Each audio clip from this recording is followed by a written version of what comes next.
Video diary, day number 2 in Lilongwe. It's about 2 o'clock in the morning, and I just woke up from a couple-hour nap. I've been completely exhausted today and hit a wall. Had a full, long day of rehearsal. And then one of my hosts actually drove me through some of the neighboring communities to take the band members back, and I had no idea what was in store for me there. And it's funny, I was just eating some of my dried fruit that I brought with me and picking through the pieces that I wanted and what I didn't want. And it occurred to me that all of the children that I saw on the street today, the children that had lighted fires all along the dirt roads just to keep warm, huddled together, no more than 4, 5, 6 years old, that the grown men and women that I saw in the streets burning fires, just sitting along the road with their little pot, cooking whatever little scraps they had found on the street to keep their bellies full. Or the little 7-year-old boy that I saw at the market with no shoes on his feet, lined up in a row with other handicapped people who had lost their legs or their arms and whatever body parts they had outstretched to you just to beg for whatever it is that you would be willing to give. That they wouldn't have had a choice in picking through the little nuts and fruits that I just did. And it kills me. I don't understand. I don't understand how something like this can happen.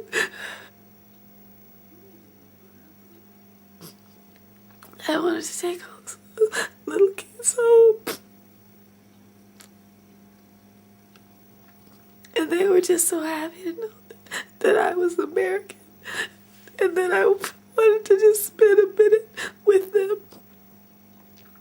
They're so happy. They're so beautiful. As dirty and ashy as they were, knowing that they probably hadn't bathed in days. They were so eager just to show me what English they knew. And just to tell me their name. And show me they could count in English. These little huts they call houses, where some of them can't even afford to put a roof overhead. It's just too much money. And the men I see running through the street just to get to work. In the U.S., if you didn't have a car or a bus, most of us probably couldn't even be bothered. And many of our poorest class are probably just content to be where they're at. These people run through the streets to get to work, to their menial jobs, cleaning up someone's crap, or picking tobacco, or just maybe getting to their little craft section that they have on the street corner to sell you these amazing, intricately carved pieces that if they were in Barney's or Saks Fifth Avenue, they would go for thousands of dollars when all they want is $5.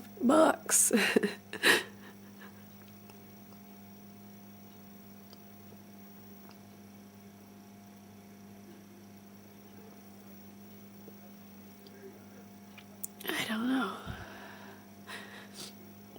I think the amazing thing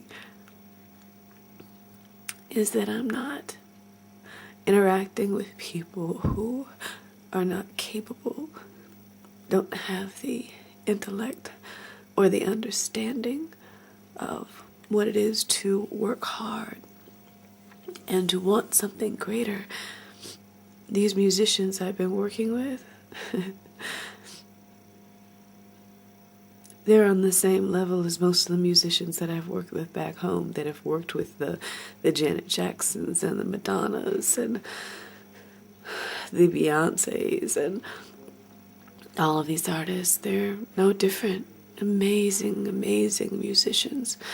Amazing, amazing young men. Positive, eager to prove themselves. Grateful for any opportunity that they're given. But they've clearly been put in a position where, based on the economic structure here and their limited education, they've been set up to fail. How jacked up is that?